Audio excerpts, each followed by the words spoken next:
Bismillahirrahmanirrahim. Assalamualaikum warahmatullahi wabarakatuh. Innal hamdalillah nahmaduhu wa nasta'inuhu wa nastaghfiruh wa na'udzu billahi min shururi anfusina wa min sayyiati a'malina. Man yahdihillahu fala mudilla lahu wa man yudlil fala hadiya lahu. وأشهد أن لا إله إلا الله وحده لا شريك له وأشهد أن محمدا عبده ورسوله اللهم صل وسلم وبارك على نبينا محمد وعلى آله وأصحابه ومن تبعهم بإحسان إلى يوم الدين أما بعد. Ma'asyiral muslimin, para jamaah sekalian, rahimani wa rahimakumullah. Alhamdulillah, segala puji bagi Allah Subhanahu wa taala yang telah melimpahkan kepada kita banyak kenikmatan sehingga kita bisa bertemu kembali di majelis yang mulia ini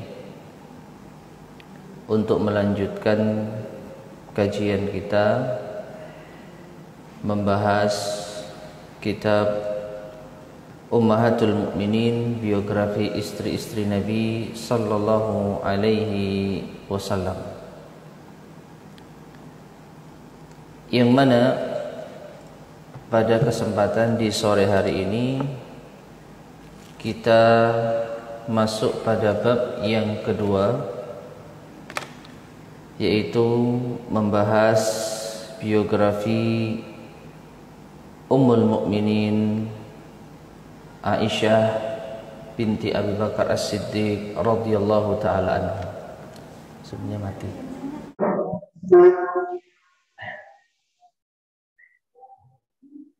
Pada sebelumnya, ma'asyiral muslimin rahimahullah, ada sedikit gangguan tadi sehingga keluar dari aplikasi Zoom.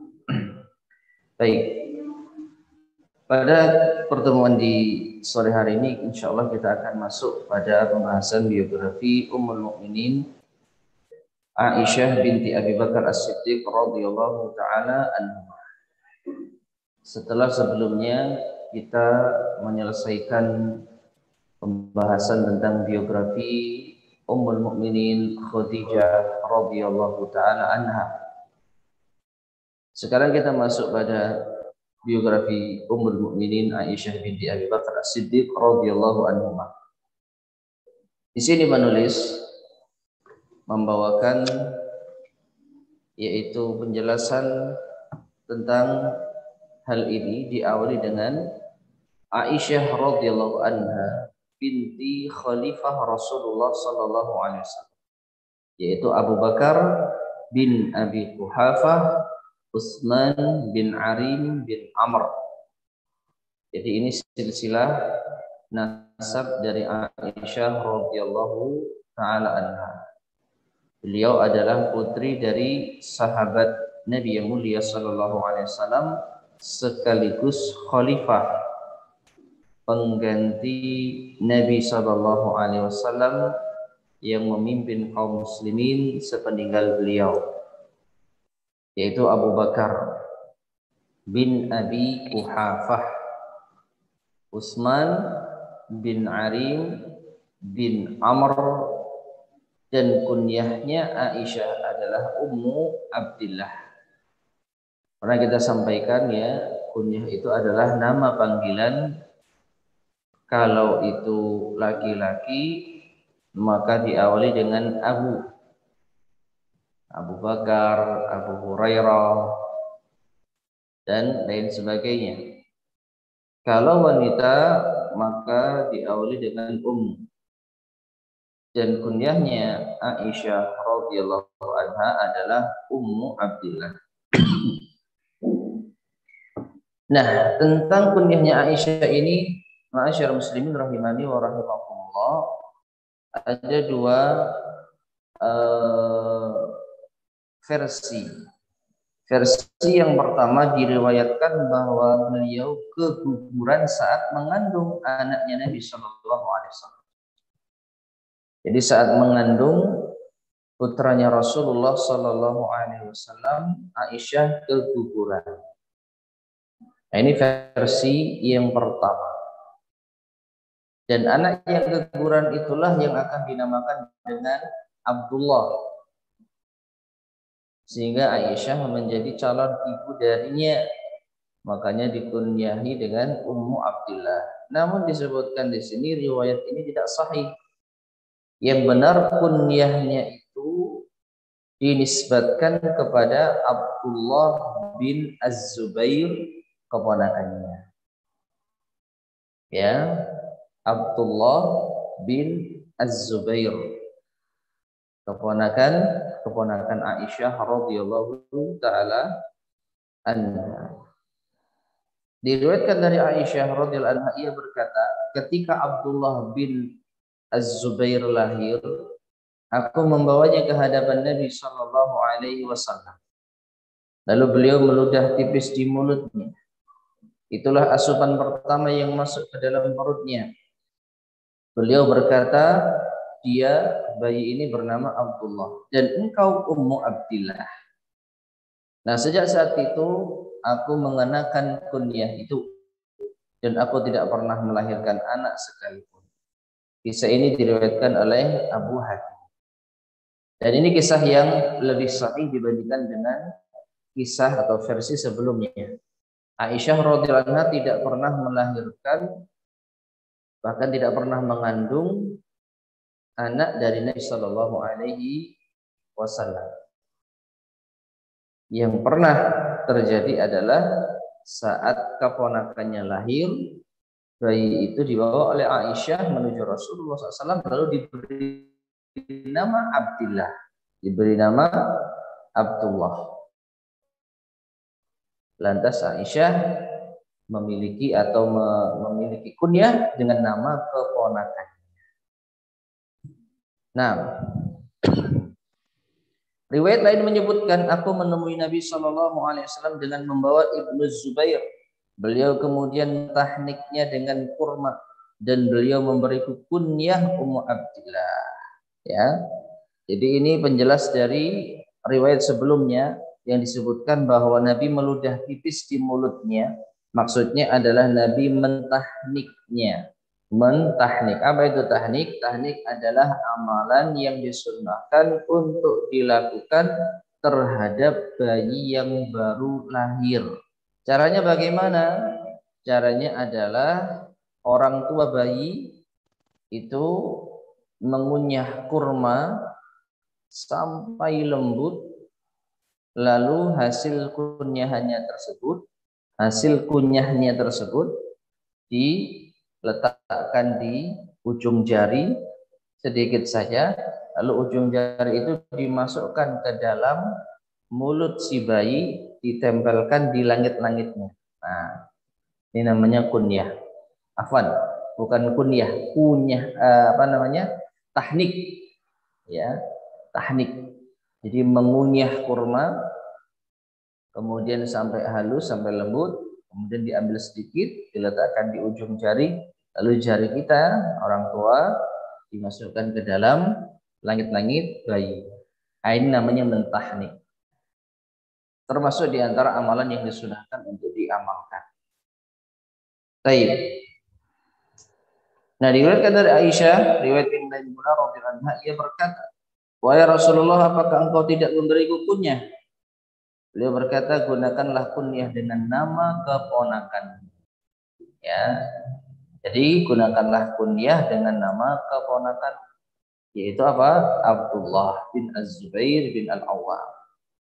Nah, jadi ma'asyar muslimin rahimani wa rahimakumullah, inilah kisah singkat tentang nasab Aisyah radhiyallahu anha, demikianlah dengan kunyah atau nama panggilan. Berikutnya, Aisyah memiliki gelar atau juga disebut dengan muwaffaqah. Apa itu muwaffaqah? Muwaffaqah itu artinya wanita yang mendapat taufik.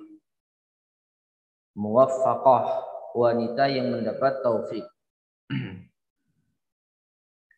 Berdasarkan hadis yang diriwayatkan dari Abdullah bin Abbas radhiyallahu anhuma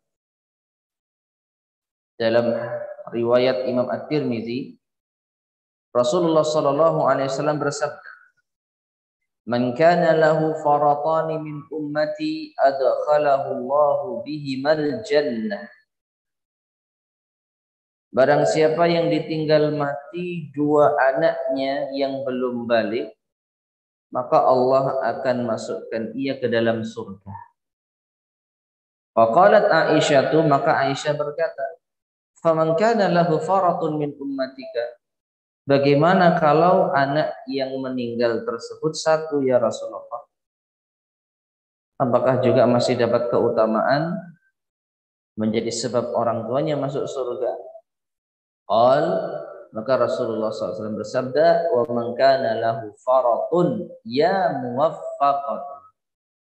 Ya, ini yang menjadi syahid di dalam pembahasan kita. Kata Nabi SAW, orang yang ditinggal mati satu anaknya pun juga mendapatkan keutamaan itu, wahai wanita yang mendapatkan taufik. Yang dimaksud adalah Aisyah radhiyallahu taala anha. Ya, jadi Nabi memanggil Aisyah dengan sebutan ya muwaffaqah.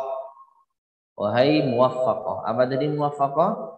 Wanita yang mendapatkan taufik. Nah, qalat, Aisyah bertanya lagi, "Faman lam yakun lahu faratun min ummatik?"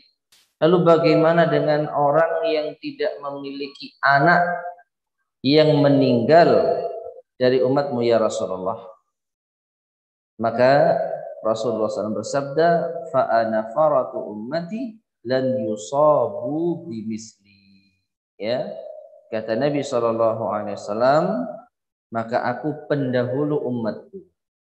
Mereka tidak akan ditimpa musibah yang lebih besar seperti musibah kematianku. Baik, ma'asyar muslimin rahimani wa rahmatullah. Hadis ini membahas tentang keutamaan orang tua yang ditinggal mati anaknya yang masih belum balik. Apa keutamaannya? Kematian anaknya tersebut akan menjadi sebab orang tuanya masuk surga. Ya. Namun tentu saja apabila kedua orang tuanya adalah seorang mukmin. Kalau anaknya itu meninggal dunia saat masih belum balik, tapi orang tuanya kafir, ya tentu tidak ada gunanya, tidak ada manfaatnya. Ya, orang tuanya harus apa? Mukmin, dan juga harus bersabar. Karena inilah diantara sebab yang menjadikan orang tua tersebut masuk ke dalam surga. Sabar atas takdir Allah Subhanahu wa Ta'ala. Dan kehilangan anak yang masih belum balik ini termasuk di antara musibah yang sangat besar yang dialami oleh orang. Sering kita mendengar orang tua itu saking sayangnya kepada anaknya, lebih baik dirinya yang sakit daripada anaknya. Ini menunjukkan kasih sayang yang besar antara orang tua terhadap anaknya. Maka ketika orang tua kehilangan anaknya yang masih belum balik, maka ini ujian besar. Nah, ketika orang tua mampu melewati ujian tersebut dengan bersabar, maka Allah menjanjikan baginya apa? Surga. Ya. Jadi dengan sebab kesabaran inilah yang menjanjikan orang tua tersebut masuk ke dalam surga. Nah, di dalam hadis ini Nabi sebutkan sallallahu alaihi wasallam apabila yang meninggal dua anaknya. Ternyata Aisyah bertanya, kalau satu anak saja bagaimana ya Rasulullah? Maka Rasulullah mengatakan, satu anak pun juga demikian, wahai muwaffaqah, wanita yang mendapatkan taufik. Nah, jadi ini di antara keutamaan Aisyah di mendapatkan julukan wanita yang mendapatkan taufik. Kemudian Jibril alaihi salam datang kepada Nabi Shallallahu Alaihi Wasallam dengan membawa gambar Aisyah dan memberitahukan kepada beliau bahwa ia adalah istri beliau. Tapi ma'asyar muslimin rahimani wa rahimakumullah, tentang permasalahan ini tentu saja kita tidak tahu ya gambar yang dimaksud seperti apa. Kalau di zaman sekarang kita sangat mudah untuk bisa memahami yang dimaksud gambar di kalau zaman ini adalah foto. Ya, mana saya ingin lihat foto calonmu, nah kan seperti itu. Nah ternyata di zaman Nabi Shallallahu Alaihi Wasallam, Nabi pernah diperlihatkan fotonya Aisyah. Ini bahasa saya ya, bahasa saya gampangnya foto, ya. Dan ini yang membawa adalah Jibril alaihissalam. Bagaimana kisahnya? Aisyah meriwayatkan bahwasanya Rasulullah Shallallahu Alaihi Wasallam bersabda, "Urituki fil manami thalatha layalin." Aku diperlihatkan dirimu wahai Aisyah di dalam mimpiku itu sebanyak 3 kali, 3 malam. Ja'ani bikil malaku fi saraqatin min harir. Saat itu malaikat mendatangiku sambil membawa gambarmu, fotomu bahasa kita, dalam sepotong kain sutra. Nah ini. Zaman dulu belum ada digital printing, ya. Nabi Shallallahu Alaihi Wasallam sudah bisa melihat fotonya Aisyah di selembar kain apa? Sutra. Ya. Dan yang membawakan adalah Jibril alaihissalam. Nah, fa'aktashifu an wajhiki fa idza antahi. Maka aku menyingkap kain dari wajahmu. Di dalam gambar tersebut rupanya itu engkau. Lalu aku berkata, kata Nabi SAW, in yakun hadza min indillah yumdihi. Jika ini ketentuan dari Allah, pasti Allah akan mewujudkannya. Hadis sahih riwayat Bukhari dan Muslim. Baik. Dari hadis ini ma'asyiral muslimin rahimani wa rahimakumullah, kita bisa mengambil pelajaran bahwasanya secara tidak langsung yang menjodohkan Rasulullah Shallallahu Alaihi Wasallam dengan Aisyah adalah Allah Subhanahu Wa Taala. Bagaimana tidak? Jibril yang mengutus siapa? Apakah Jibril itu malaikat yang seenaknya bisa bertemu Nabi Shallallahu Alaihi Wasallam tanpa ada perintah dari Allah? Main-main, pengen ketemu Rasulullah, yang ngobrol, tidak jamaah sekalian rahimani wa rahimakumullah. Sebagaimana Rasulullah Shallallahu Alaihi Wasallam di setiap tindakannya itu adalah perintah dari Allah, demikian pula dengan malaikat siapa? Jibril alaihissalam. Beliaulah yang ditugasi Allah Subhanahu Wa Taala untuk menjadi perantara sampainya Al-Quran, sampainya wahyu kepada Rasulullah Shallallahu Alaihi Wasallam. Jadi segala macam aktivitas Jibril ini atas perintah Allah. Termasuk di dalamnya ketika Jibril membawakan fotonya Aisyah kepada Rasulullah Sallallahu Alaihi Wasallam. Ya, tentu ini atas perintah Allah Subhanahu Wa Taala. Makanya di akhir hadis Nabi Sallallahu Alaihi Wasallam bersabda di dalam hatinya, jika ini ketentuan Allah maka pasti akan diwujudkan, pasti akan terwujud dan ternyata benar. Ya, Rasulullah SAW akhirnya menikahi Aisyah radhiyallahu taala anha.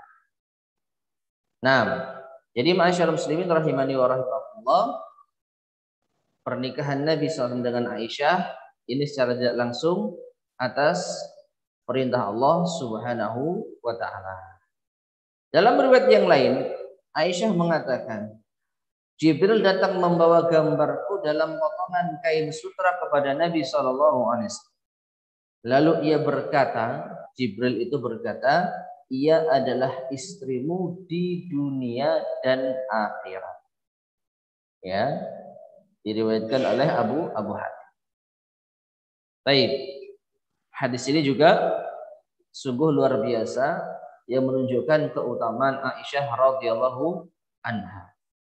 Bahwasanya beliau adalah istri Nabi Shallallahu Alaihi Wasallam dunia dan akhirat. Baik, selanjutnya Allah Azza wa Jalla menikahkan Nabi Shallallahu Alaihi Wasallam. Nabi Shallallahu Alaihi Wasallam meminang dan menikahi Aisyah.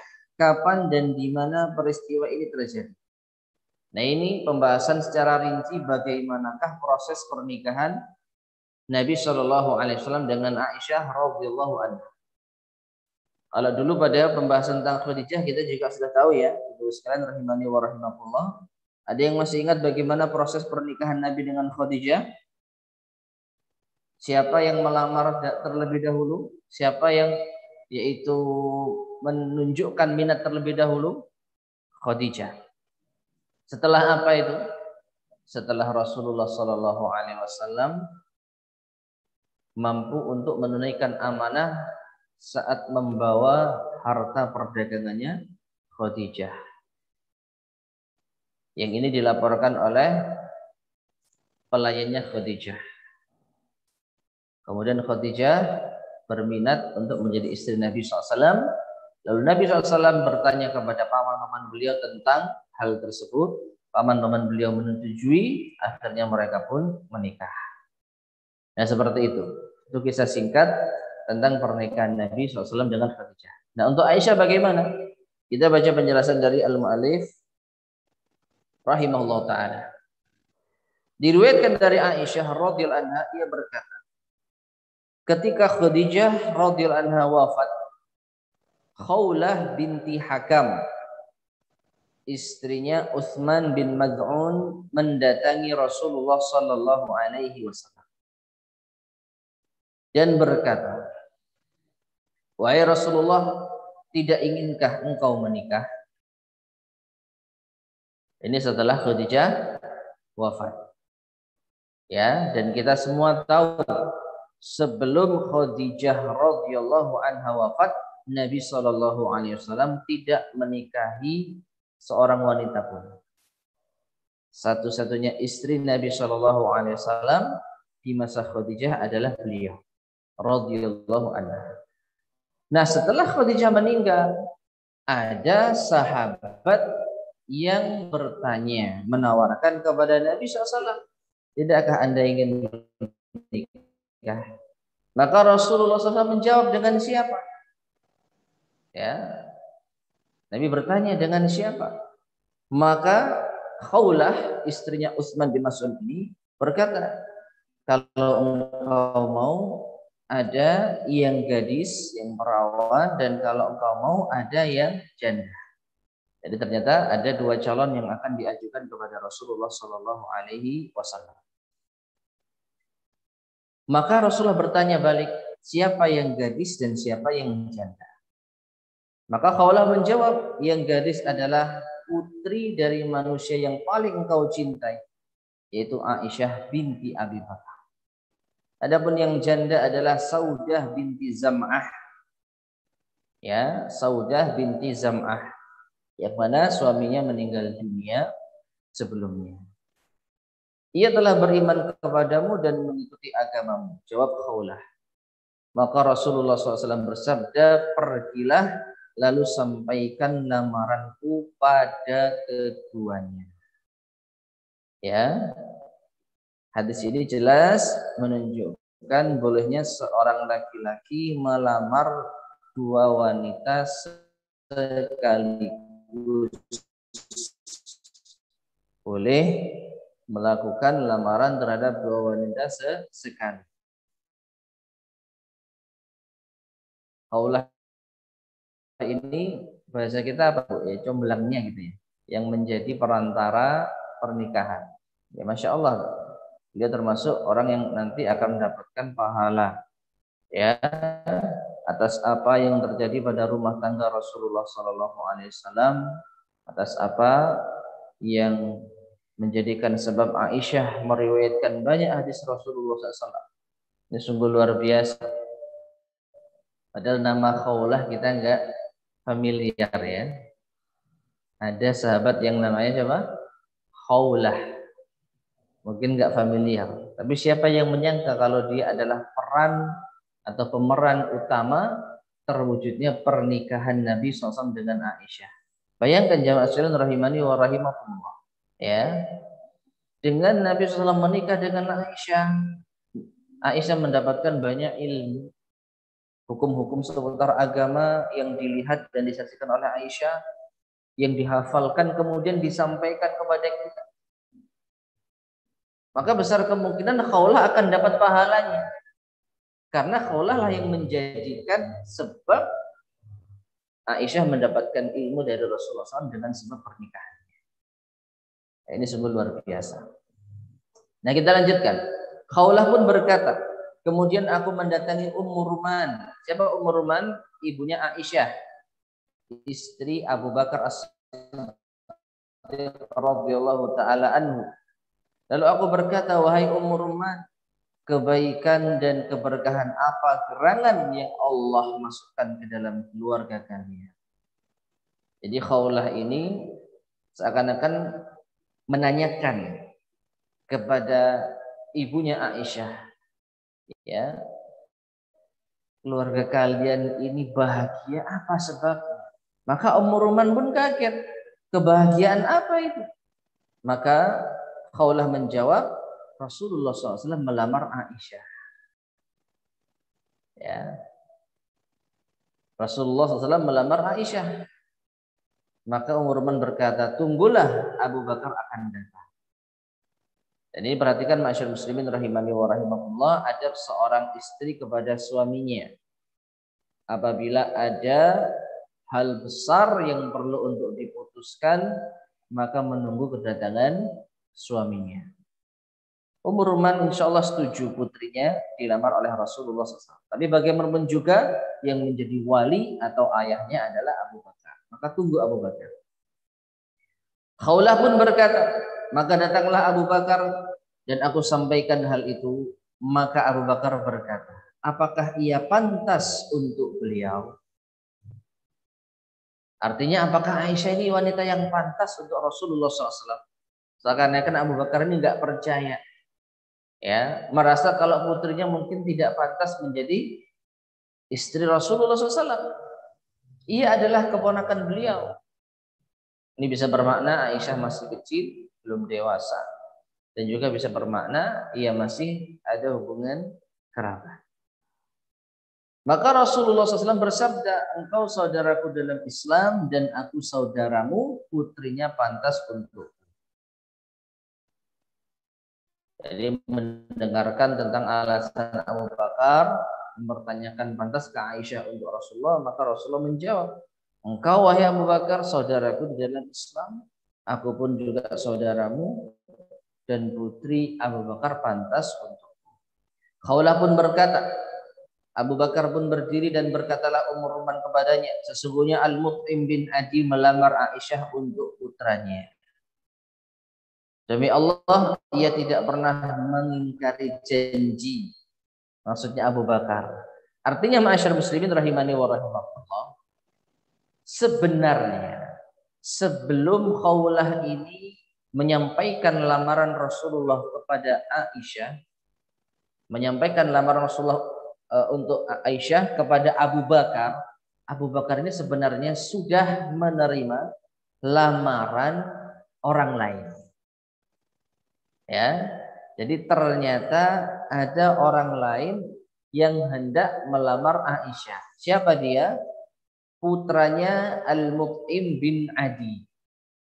Putranya Al-Mut'im bin Adi. Jadi Al-Mut'im bin Adi ayahnya ini melamar Aisyah untuk putranya. Nah, Ummu Ruman mengingatkan, Anda adalah orang yang tidak pernah mengingkari janji. Gimana ini? Ya, bagaimana ini? Putri kita ini sudah dilamar orang lain, kemudian sekarang Rasulullah melamarnya. Sedangkan kita ya tidak pantas untuk mengingkari janji. Maka Khawlah pun berkata, Abu Bakar pun mendatangi Al-Mut'im lalu berkata, apa pendapatmu tentang urusan gadis kecil ini? Maksudnya Aisyah. Ya, Al-Mut'im pun menghadap kepada istrinya dan berkata kepadanya, apa pendapatmu wahai istri?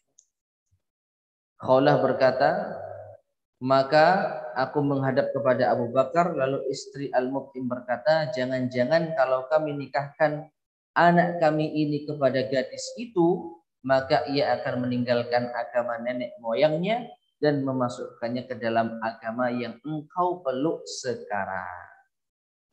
Baik, perhatikan masyarakat muslimin rahimani wa rahimakumullah.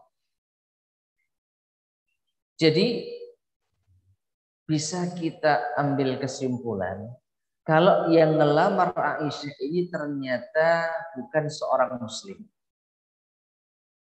Ya, bukan seorang muslim. Loh, kok Abu Bakar nerima? Bukankah tidak halal laki-laki non-muslim menikahi wanita muslimah? Nah, ini bagaimana, Bu? Ya, bukankah nggak boleh laki-laki non-muslim menikahi wanita muslimah? Jawabannya, Allah alam bisawab, ini terjadi saat belum diturunkannya syariat tentang pernikahan secara sempurna. Secara sempurna. Ya. Surat Al-Baqarah belum turun ini. Surat An-Nisa juga demikian belum turun. Karena turunnya surat Al-Baqarah dan An-Nisa di mana? Setelah Nabi SAW hijrah, termasuk surat apa namanya? Ada surat Makkiyah, ada surat Madaniyah. Ya, surat Madaniyah adalah surat-surat yang diturunkan setelah Nabi SAW hijrah. Dan surat-surat Madaniyah ini kebanyakan berisi tentang perincian hukum agama, pernikahan, warisan, ya, aturan-aturan tentang pernikahan, aturan-aturan tentang jual beli. Nah, ini turunnya setelah Nabi SAW hijrah. Sedangkan kejadian ini saat Aisyah dilamar oleh Mut'im bin Adi, ini masih berada di kota Mekah. Jadi wallahu a'lam bishawab, zahirnya belum ada syariat yang mengatur tentang tidak bolehnya wanita muslimah dinikahi oleh laki-laki non muslim. Nah, jadi kesimpulannya istrinya Mut'im bin Adi, ya, calon besannya Abu Bakar ini ragu. Kalau putra saya nikah dengan putrinya Abu Bakar, jangan-jangan nanti katut. Apa katut? Ngikut agama siapa? Agamanya Abu Bakar. Nah, inilah yang menunjukkan kalau Mut'im bin Adi sekeluarga ini mereka bukan orang Islam. Nah, karena khawatir seperti itu, maka Mut'im bin Adi pun mengurungkan niatnya. Atau paling tidak berpikir ulang kalau mau menikahkan putranya dengan Aisyah. Maka Abu Bakar berkata sambil menghadap ke arah Mut'im, apa yang kau katakan? Jadi jawabannya Mut'im bin Adi dan istrinya tadi, yang khawatir kalau putri nanti akan diajak masuk Islam. Abu Bakar merasa tersinggung, apa yang kau katakan? Maka Mut'im menjawab, ia benar-benar mengatakan apa yang barusan engkau dengar. Ya, istriku serius, Abu Bakar. Istriku serius, khawatir nanti kalau putra kita nikah dengan putrimu, dia akan ikut agamamu. Simbolannya seperti itu, jamaah. Maka Abu Bakar berdiri dan tidak ada sedikit janji pun pada dirinya untuk menikahkan Aisyah dengan anak Al-Mut'im. Ya, jadi kalau seperti ini, ya, seakan-akan disyaratkan nanti kalau sudah menikah anak saya tidak boleh atau tidak boleh dipaksa untuk ikut agamamu. Seakan-akan seperti itu. Maka Abu Bakar berdiri dan memutuskan rencana pernikahan mereka berdua. Nah, perhatikan masyarakat muslimin rahimani wa rahimakumullah. Di sini akhlak yang luar biasa yang dicontohkan oleh seorang Abu Bakar. Ya, bagaimanapun juga Abu Bakar ingin untuk bicara baik-baik, menepati janjinya, tidak langsung membatalkan sepihak. Ya, perhatikan, kita semua yakin di dalam diri Abu Bakar dan istrinya Ummu Rumah tentu menganggap Rasulullah SAW jauh lebih baik dibandingkan dengan putranya Mut'im bin Adi. Tidak bisa dibayangkan. Ya, Mut'im bin Adi masih musyrik, sedangkan Rasulullah SAW adalah sahabatnya Abu Bakar sekaligus pemimpin kaum muslimin. Siapa nggak mau putrinya dinikahi oleh seorang seperti Rasulullah SAW? Tapi masalahnya Abu Bakar ini terikat dengan janji. Yang namanya janji itu harus ditepati. Tidak peduli yang menyelat, bahasa kita menyelat itu Rasulullah SAW. Ini masalah hubungan dengan manusia. Maka Abu Bakar datang kepada Mut'im bin Adi untuk menanyakan bagaimana kelanjutan rencana pernikahan anak kita. Dan saya merasa Abu Bakar dalam hatinya ingin membatalkan, tapi bagaimanapun juga ini perlu dibicarakan. Kok ternyata jawaban dari Al-Mut'im bin Adi menguatkan keinginan Abu Bakar untuk membatalkan. Kalau caranya seperti ini, ya, merasa berat dengan Islam, sudah nggak ada pilihan lain, batal.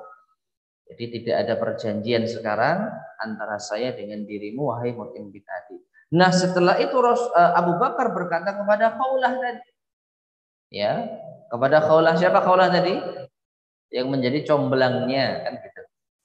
Ya, comblang ini bahasa yang baik atau enggak, Bu, ya?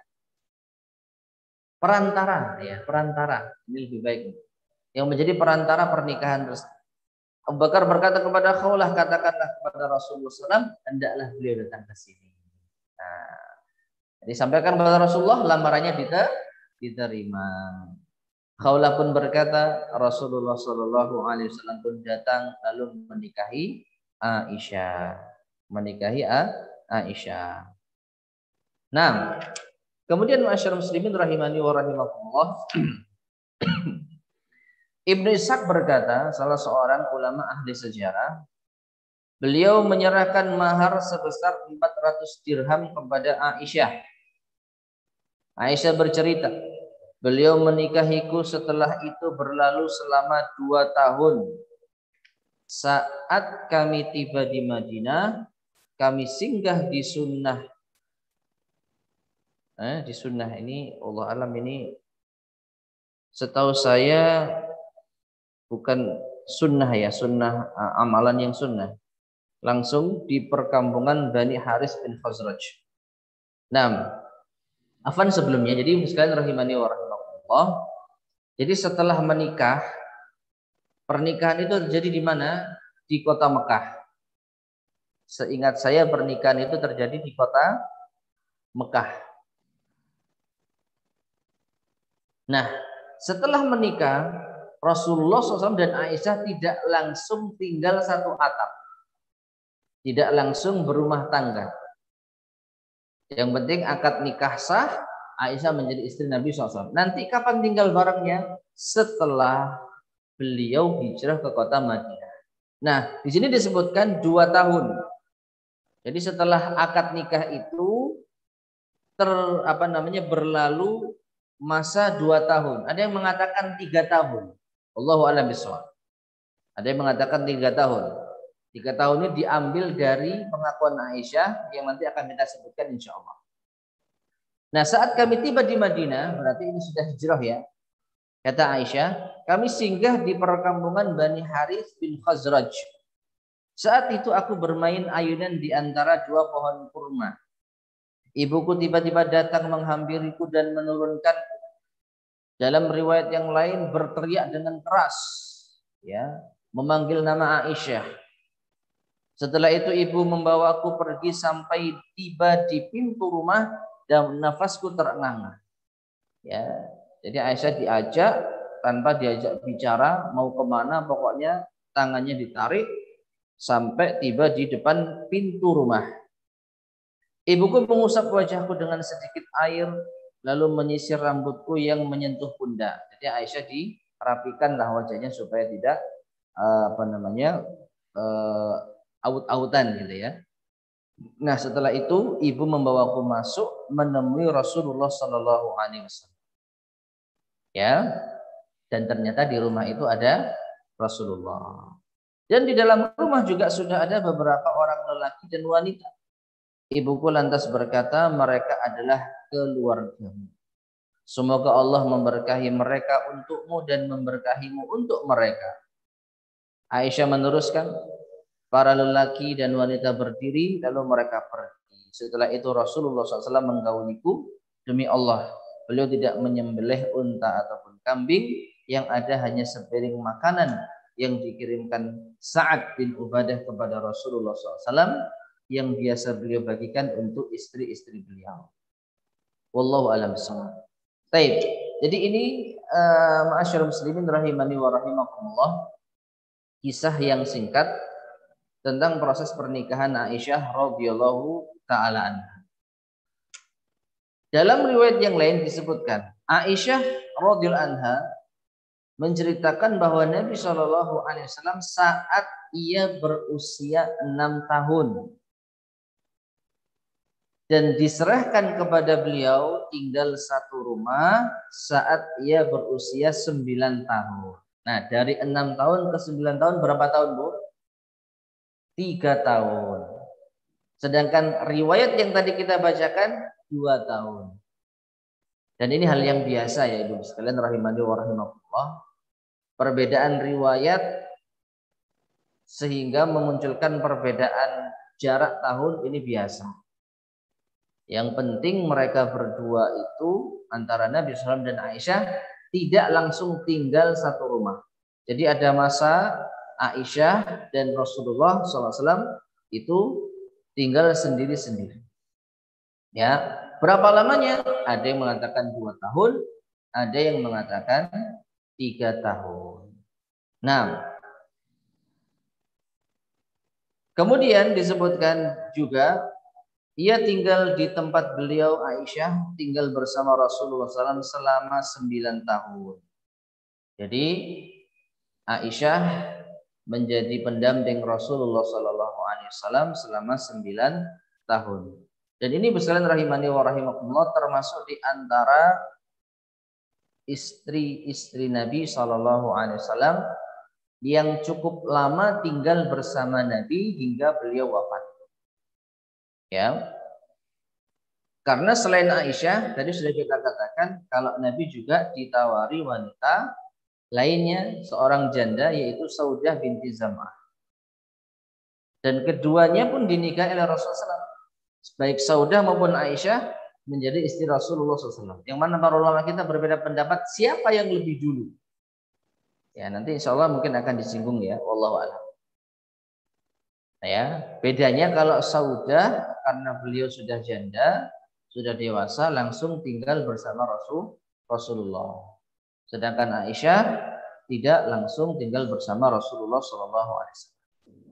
Baik, Ibu sekalian rahimani wa rahimakumullah, satu perkara yang mungkin sering diangkat oleh sebagian orang-orang yang mencari celah untuk memperburuk citra Islam dan Rasulullah SAW. Apa itu?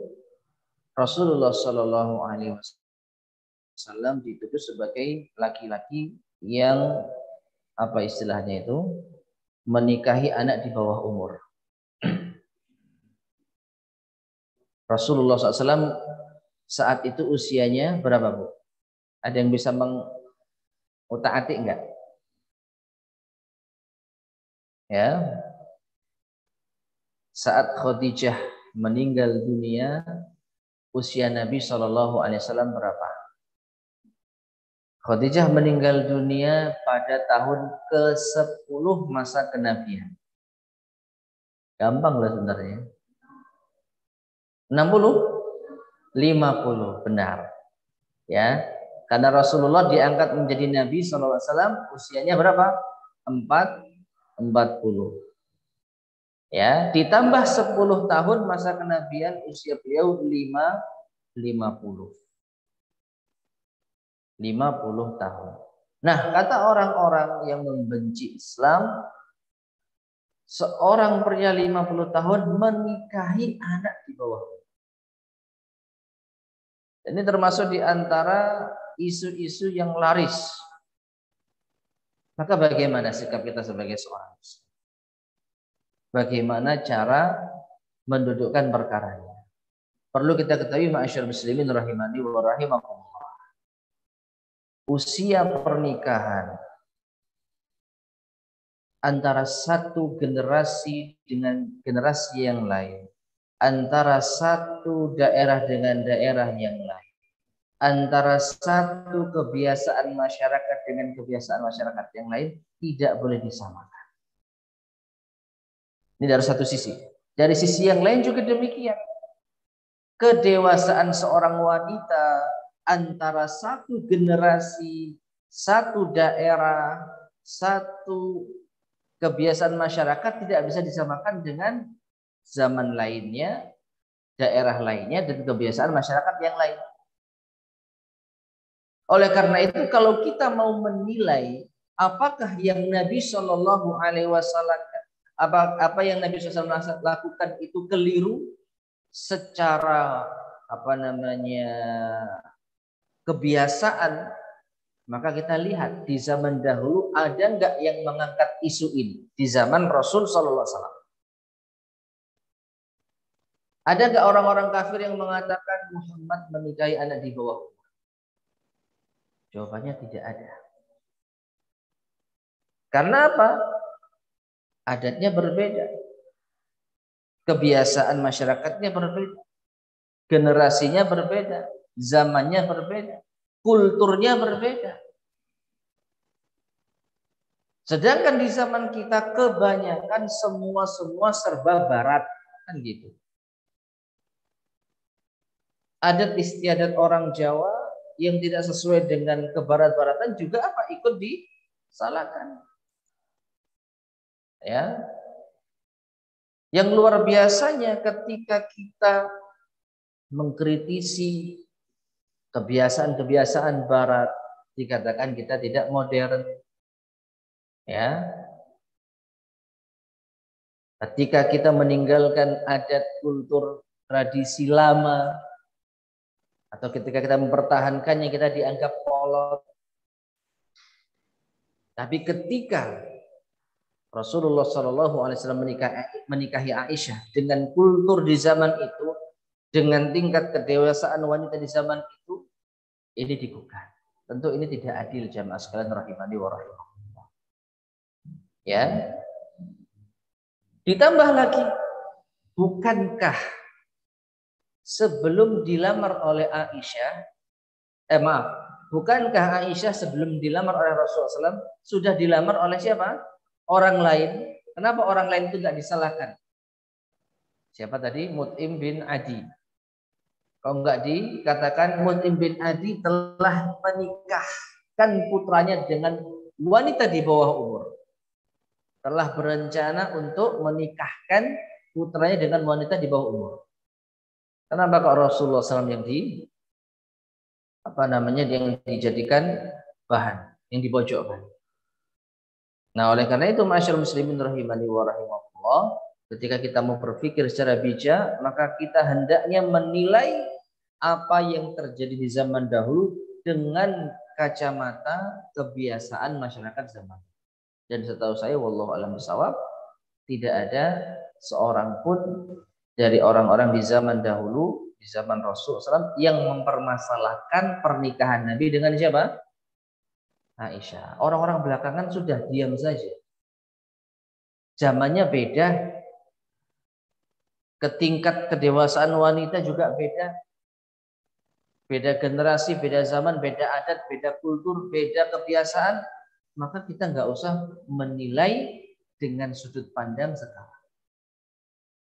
Jangankan perbedaan yang jauh, Ibu Muslim rahimani wa rahimakumullah, perbedaan yang cukup dekat saja bisa kita rasakan. Dahulu menikahkan anak usia di bawah 15 tahun mungkin itu hal yang biasa. Tapi sekarang ada undang-undang yang ngatur. Ya, padahal negerinya sama-sama Indonesia, bedanya beda tahun, bedanya beda generasi. Dulu menikahkan anak yang belum 17 tahun itu hal yang biasa. Wanita, anak gadis usia 15 tahun, 14 tahun menikah itu hal yang biasa dan dibolehkan. Tapi zaman sekarang akan jadi bahan omongan. Nah, apakah kita berani menyalahkan adat orang dulu? Karena kita sudah memakai tradisi zaman modern, tentu tidak dibenarkan. Ya, oleh karena itu, isu-isu semacam ini adalah isu murahan. Yang lebih tahu keadaan Nabi SAW sehingga menikahi Aisyah berusia 6 tahun, lalu tinggal satu atap di usia 9 tahun adalah mereka-mereka yang ada di zaman tersebut. Kita nggak usah menghakimi kebiasaan adat yang bukan di zaman kita. Jelas ya? Nah, seperti itu. Jadi sudah ya, ini apa yang mereka lakukan, mereka nanti yang akan bertanggungjawabkannya. Nah, kemudian ma'asyiral muslimin rahimani wa rahimakumullah. Tentang Aisyah ini cukup panjang ya, bahkan yang terpanjang. Kalau kita melihat biografi Aisyah, ini yang terpanjang di antara istri Nabi yang lain. Makanya mungkin pertemuan ini akan kita bagi beberapa sesi. Ya. Kita lanjutkan sedikit lagi. Aisyah adalah istri Nabi Shallallahu Alaihi Wasallam di dunia dan akhirat. Disebutkan sebelumnya bahwasanya saat Jibril mendatangi Nabi SAW untuk membawakan foto dari Aisyah dan akhirat. Nah, ini juga diriwayatkan dari hadis yang lain, yaitu dari Abu Wa'il. Ia berkata, tatkala Ali mengutus Ammar dan Al-Hasan ke Kufah, ini maju di zaman setelahnya, Ali bin Abi Thalib. Tatkala Ali menjadi khalifah, mengutus Ammar dan Al-Hasan ke Kufah untuk memobilisasi mereka, Ammar berkhutbah lalu berkata, sungguh aku tahu bahwa ia adalah istri beliau di dunia dan akhirat, yaitu Aisyah. Namun Allah menguji kalian agar kalian mengikuti beliau atau mengikuti Aisyah. Diriwayatkan oleh Imam Al-Bukhari. Diriwayatkan dari Abdullah bin Ziyad Al-Asadi, ia berkata, aku mendengar Ammar bin Yasir berkata, ia istri beliau di dunia dan di akhirat. Ya, jadi ternyata para sahabat radhiyallahu ta'ala anhum sudah mengetahui tentang hal ini. Jadi keadaan Aisyah yang merupakan istri Nabi SAW di dunia dan di akhirat itu banyak diketahui oleh para sahabat radhiyallahu ta'ala. Bahkan dijadikan sebagai khutbah oleh Ammar bin Yasir untuk memberitahukan kepada umat. Namun bagaimanapun juga dalam kondisi tersebut Aisyah radhiyallahu ta'ala anha sedang diuji. Ya, ini mengisyaratkan saat adanya konflik antara Aisyah dan Ali. Jadi para sahabat terpecah menjadi dua kubu. Ya, Ali sebagai pemimpin kaum muslimin dan Aisyah berdiri sendiri. Ya, ini panjang ceritanya. Yang jelas Ammar bin Yasir mengingatkan, meskipun Aisyah itu istri Nabi SAW dunia dan akhirat, namun tetap kita harus taat kepada pemimpin kaum muslimin. Dalam hal ini siapa? Ali bin Abi Thalib. Demikian pula diriwayatkan dari Aisyah radhiyallahu anha, ia berkata, aku bertanya, wahai Rasulullah, siapakah di antara istri-istrimu di surga? Maka Nabi menjawab, ketahuilah engkau termasuk di antara mereka. Diriwayatkan juga dari Aisyah radhiyallahu anha, ia berkata, Rasulullah sallallahu alaihi wasallam bersabda, ya Aisyatu innahu la yuhawwinu alayyal mauta inni urituki zaujati fil jannah. Wahai Aisyah, kematian akan terasa ringan bagiku karena diperlihatkan kepadaku bahwasanya engkau adalah istriku di surga. Ya. Jadi saat Rasulullah Shallallahu Alaihi Wasallam menjelang wafatnya, beliau mungkin diperlihatkan di dalam mimpinya kalau Aisyah menjadi istrinya di surga. Maka Nabi merasa kematian ini akan menjadi mudah. Karena kita tahu betapa cintanya Nabi SAW kepada Aisyah di dunia. Maka tentu saja beliau berharap Aisyah menjadi istri di surga. Tapi Allah Subhanahu wa taala Maha membolak-balikkan hati. Ini menunjukkan Nabi SAW tidak tahu bagaimana nasib istri-istrinya nanti sepeninggalnya. Ya. Makanya ketika beliau mendapatkan mimpi diperlihatkan istri Nabi di surga di antaranya Aisyah, maka Nabi senang. Karena mimpinya Nabi itu wahyu. Ya, mimpinya Nabi itu wahyu. Nah ini. Jadi dengan hadis ini maka bisa dipastikan kalau Aisyah termasuk di antara wanita penghuni surga. Al-Hafidz Abul Hasan Al-Khallai dan Al-Hafidz Ad-Dimashqi juga meriwayatkan hadis ini dengan lafaz.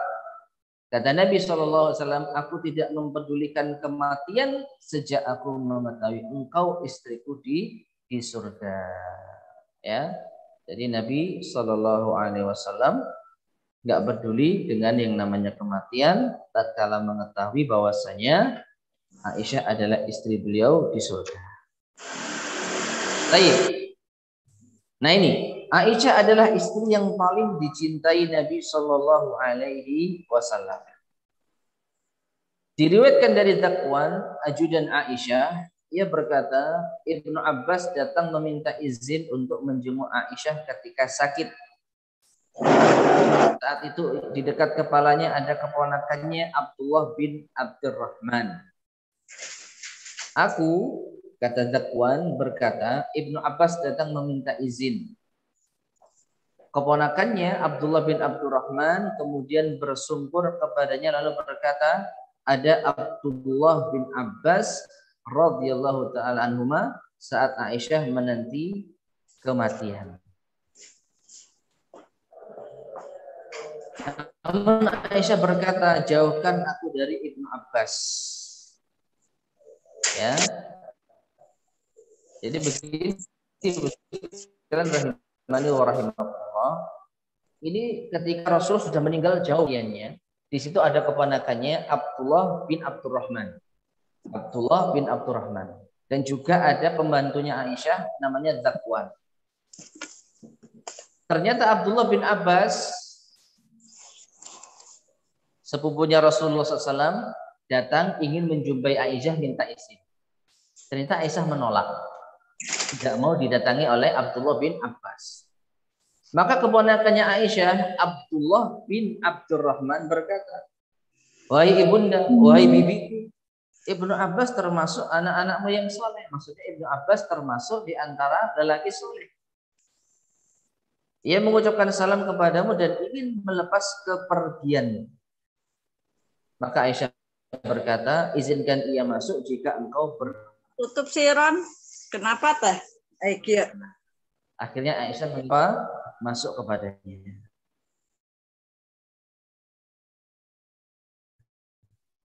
Maka setelah masuk Ibnu Abbas berkata, bagimu untuk bertemu dengan Rasulullah, untuk bertemu dengan Nabi Muhammad SAW dan orang-orang tercinta selain keluarnya ruh dari jasadmu. Engkau adalah istri yang paling dicintai Rasulullah SAW dan Rasulullah SAW tidaklah mencintai selain yang baik. Diriwayatkan oleh Imam Ahmad. Nah, hadis ini ma'asyiral muslimin rahimani wa rahimakumullah bukan pengakuan Aisyah. Bukan pengakuan pribadi Aisyah. Kalau pengakuan Aisyah mungkin kita ya namanya manusia ya. Mungkin kita bisa menerka itu mungkin pandangan pribadinya Aisyah. Ya. Kalau Rasulullah itu paling mencintai Aisyah karena Aisyah juga istrinya Rasulullah. Tapi ternyata ini persaksian dari Abdullah bin Abbas. Yang mana Abdullah bin Abbas bersaksi kalau Rasulullah itu sangat mencintai Aisyah. Dan Aisyah adalah wanita yang paling dicintai oleh Rasulullah SAW. Ya, makanya Abdullah bin Abbas memberikan kabar gembira. Kabar gembira dalam artian bukan gembira karena wafatnya Aisyah. Jangan salah sangka. Ya, semua kita sedih tatkala ibunda kita, istrinya Rasulullah SAW meninggal dunia. Tapi di sini Abdullah bin Abbas ingin memberikan kabar gembira untuk melepas kematiannya dengan cara yang baik, cara yang indah. Diberikan motivasi, bersabarlah, bergembiralah, karena sebentar lagi engkau akan bertemu dengan orang yang paling engkau cintai. Apaan? Ya. Setelah ruhmu terlepas dari jasad, maka engkau akan bertemu dengan Rasulullah SAW. Dan engkau adalah wanita yang paling dicintai Rasulullah Sallallahu Alaihi Wasallam. Nah, ini satu persaksian dari siapa? Abdullah bin Abbas. Belum lagi Nabi Sallallahu Alaihi Wasallam pernah ditanya, Ayyun nasi ahabbu ilaika ya Rasulullah? Siapakah manusia yang paling kau cintai wahai Rasulullah? Maka beliau menjawab Aisyah dengan jelas. Ya, qala minar rijal, kalau dari laki-laki siapa ya Rasulullah? Beliau menjawab abuha, ayahnya Aisyah. Siapa? Abu Bakar. Summa man, setelah itu siapa? Rasulullah mengatakan summa Umar. Kemudian Umar. Ya. Dan ini adalah hadis yang sudah kita sering mendengar ya. Hadis yang masyhur. Hadis ini diriwayatkan oleh Imam Bukhari, Imam Muslim, Imam Ahmad dan juga Imam At-Tirmidzi. Jadi cukup banyak para ulama ahli hadis yang meriwayatkan hadis ini. Ya. Jadi wanita yang paling dicintai Rasulullah adalah Aisyah. Dari kalangan laki-laki yang paling dicintai Rasulullah adalah Abu Bakar. Setelahnya baru siapa? Umar bin Al-Khattab radhiyallahu taala anhu. Baik, sebelum kita akhiri ma'asyiral muslimin rahimani wa rahimakumullah, karena pembahasan tentang Aisyah ini masih cukup panjang, mungkin ada yang bertanya, apakah ketika Nabi Shallallahu Alaihi Wasallam mengatakan wanita yang paling dicintai Aisyah, ini menunjukkan kalau Nabi SAW tidak adil terhadap istri-istri beliau? Istri beliau bukannya Aisyah, tapi kenapa beliau berani mengatakan wanita yang paling dicintai Aisyah? Apakah ini menunjukkan Nabi tidak adil?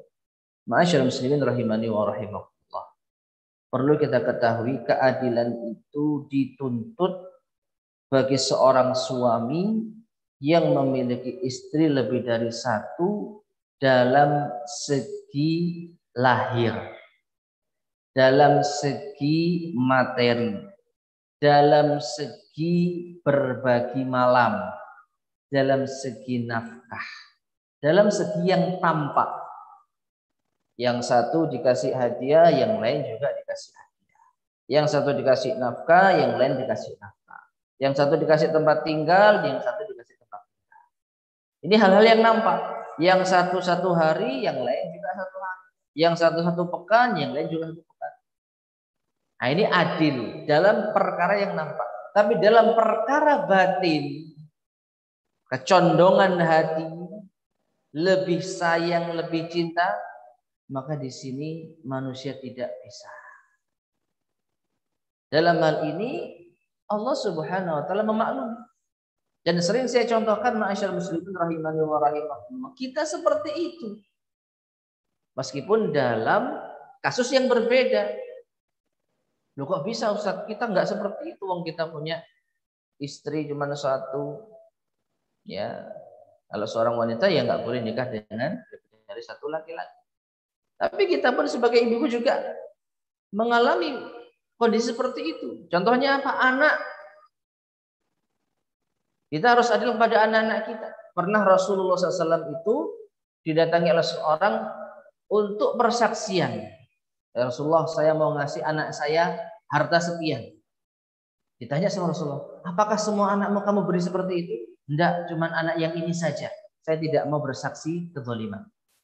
Saya tidak mau bersaksi dalam perkara yang tidak adil. Lihat, sama keadilan dituntut dalam segala perkara. Termasuk orang tua yang memberikan nafkah kepada anaknya, hadiah kepada satu dikasih, yang lain harus dikasih. Nah sekarang jujur, ketika kita berbuat adil kepada anak-anak kita, pasti ada di dalam hati kita rasa condong kepada salah satu dari anak kita. Ya, kita ngasih anak kita hadiah yang sama, tapi hati kita pasti ada yang condong pada salah satu anak. Nah, apakah kita zalim? Jawabannya tidak, ibu sekalian. Rasa cinta, kecondongan kepada salah satu anak kita, ini enggak zalim. Ini adalah naluri yang Allah berikan kepada hamba-hambanya. Kita lebih sayang sama si kakak, ya. Meskipun kita sayang adiknya, tapi kakak ini memiliki posisi tersendiri dalam hati kita. Sebaliknya, ada yang lebih senang adiknya, sayang adiknya, kakaknya enggak terlalu. Ya. Nah, tapi kesayangan kita kepada salah satu anak kita jangan sampai membuat kita tidak adil dalam segi materi, dalam segi harta. Nah, seperti itu. Ya. Jadi Rasulullah ketika mengatakan Aisyah wanita yang paling dicintai, beliau bukan zalim. Itu adalah kecondongan hati yang tidak bisa diatur, murni naluri manusia. Adapun dalam hal-hal yang bersifat lahiriah, maka beliau adalah seorang suami yang paling adil. Wallahu taala alam bissawab. Baik, ma'asyiral muslimin, para jamaah sekalian rahimani wa rahimakumullah. Inilah yang kita bisa bahas pada kajian kita di sore hari ini. Mudah-mudahan memberi manfaat pada kita, menginspirasi kita untuk meneladani istri-istri Nabi Shallallahu Alaihi Wasallam. Sampai sini barangkali ada yang ditanyakan, tafadhal silahkan. Mungkin dari majelis Zoom ada yang tanyakan, silahkan.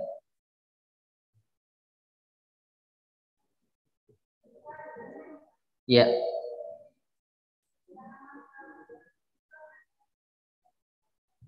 Di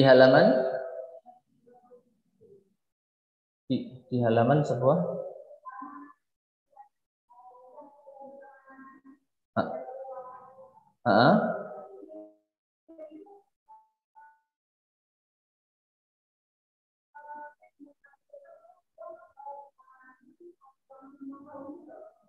iya, betul.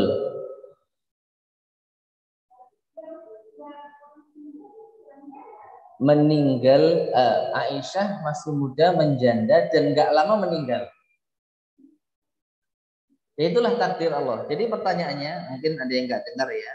Tadi disebutkan bahwasanya Aisyah tinggal bersama Nabi selama 9 tahun. Selama 9 tahun. Dinikahi usia 6 tahun, tinggal serumah usia 9 tahun. Kemudian hidup bersama Nabi 9 tahun. Berarti usianya Aisyah ketika Nabi meninggal 18 tahun. Benar ya? Ya, 18 tahun. Jadi masih apa? Cukup muda. Tapi nggak lama setelah itu Aisyah juga meninggal dunia. Ya. Nggak lama setelah itu Aisyah meninggal dunia. Bahkan kebanyakan istri-istri Nabi SAW tidak lama setelah Nabi meninggal dunia, istri-istri Nabi juga meninggal dunia. Nah, inilah menunjukkan kalau ajal nggak ada yang tahu.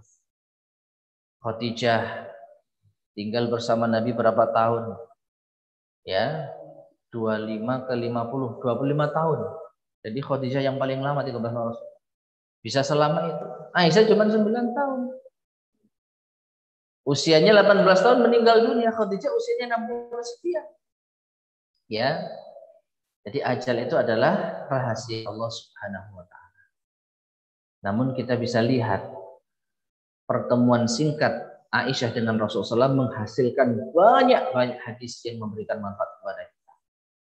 Hampir dalam setiap pembahasan fikih ibadah, ya, Aisyah yang meriwayatkan hadis, ya, tentang sholat, tentang puasa, tentang itu Aisyah yang meriwayatkan hadis. Jadi hidupnya berkah, tinggal cuma 9 tahun bersama Nabi, tapi banyak menceritakan hadis-hadis yang manfaatnya kita ambil sampai sekarang. Wallahu a'lam bishawab.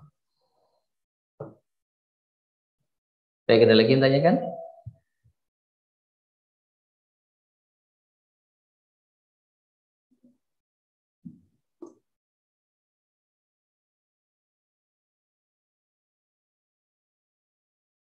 Mungkin kita coba sekian ya.